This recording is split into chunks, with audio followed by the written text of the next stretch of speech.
for us today is your role as co-chair of the Transit 2020 Action Committee, and then we also have John Flaherty, the co-chair of the Coalition for Transportation Choices, and who is also with Grow Smart Rhode Island. But first, again, Mr. Cooney, excuse me. Thank you. Chairman Handy and members of the committee, it's really a pleasure to be here and to be part of this panel with the renowned transportation experts in our community. As you mentioned, I'm chairman of Transit 2020, and Transit 2020 is a broad set of initiatives to improve the transit system in the metropolitan area.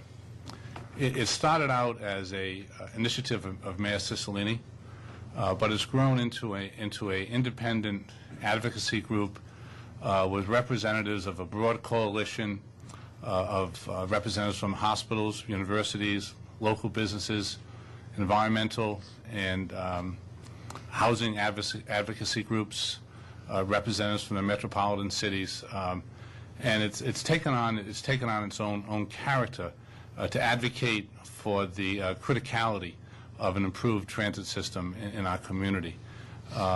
Mayor Tavares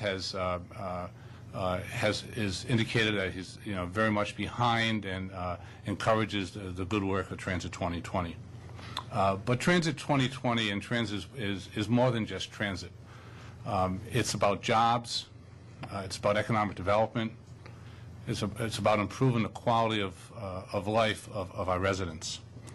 As somebody indicated earlier, a multimodal transportation system should be and hopefully is a key part of the state's vision for economic development and environmental sustainability.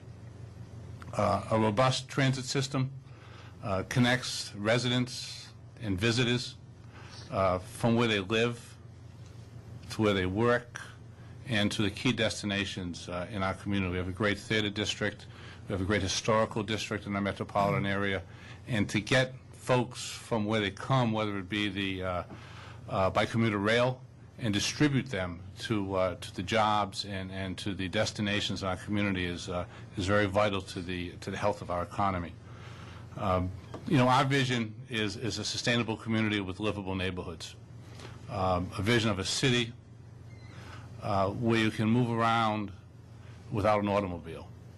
We like to think in the phrase of more jobs, more people, and fewer cars.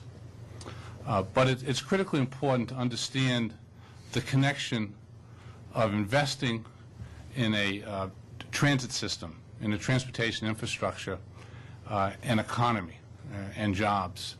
It doesn't just happen. Companies just don't show up. Tom Dell indicated earlier, he cited a reference to a relocation magazine, and relocation specialists cite a robust, healthy transportation infrastructure as a key factor that companies consider when they're choosing where to bring their business, where to relocate. And recently, the CEO of 38 Studios, when talking about why they chose Providence as a site to locate their business, mentioned the transportation structure in Providence as it is today. But we need to continue to invest in that and understand that, investment will be followed with investment by investors and by lenders.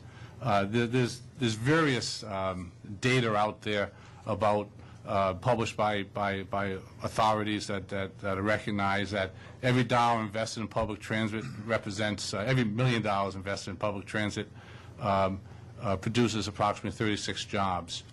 Every dollar invested in public transit results in a $3 increase in business sales. And it can go on in that. And the streetcar project that's part of Transit 20, one of the initiatives, let's talk about 3 million square feet of combined residential and commercial office space that could be developed and occupied, and the resultant tax revenues that would follow from that. Increased tax revenues is, obviously, as you have more jobs, you have more income, you have more tax revenue. As you occupy office space, build office space, develop industry, the property tax revenue that is associated with that. In Eden Prairie, Minnesota, there's a Southwest station that was developed in Eden Prairie, and the mixed-use development surrounding that station has resulted in just short of $1 million of increased property tax revenue for that community. I'm sure you're all familiar with transit-oriented development, but transit-oriented development is an approach to development that focuses on land uses within the transit corridor and around the transit station. It creates mixed use with a high-density community, a mixed-use high-density community that encourages people to live, shop, and work near where the transit station is or transit services are provided. When you have a permanency of investment, whether it be in a station or a track as opposed to a bus route, it encourages investors and lenders to invest in that community, in that area.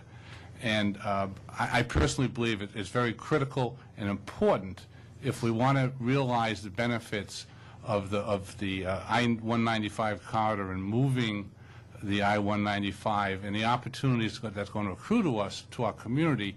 If we have some fixed investment of transit development, you're going to find that the lenders and the investors are going to put their money in there because they can count on it. They can count on the permanency of it. And, economic recovery and jobs aren't just going to happen. The old say that if you build it, they will come. Well, if you move it, I-195, they will come. That's not going to happen. It will happen if we make smart policy decisions and smart investments, which I'm very encouraged by this hearing and Chairman Handy and you're convening this hearing. It's very important for job creation that we make these critical investments in our transit system. It could be a transformational policy decision for our community. I think transit, in a way, ties it all together. Environmental sustainability, economic growth, and I just closed, and you probably saw it, but Secretary Hood, when he visited with us in the spring, made a statement that expanded modern transit systems are absolutely essential to job creation and the long-term health and prosperity of our nation's cities. And I think we're in a moment in time right here in Providence and Rhode Island with some of the investments that are available to us in transit system to have this be the key spawning, developing notion for our economy in Rhode Island. So I just thank you. Thank you, Mr. Cooney.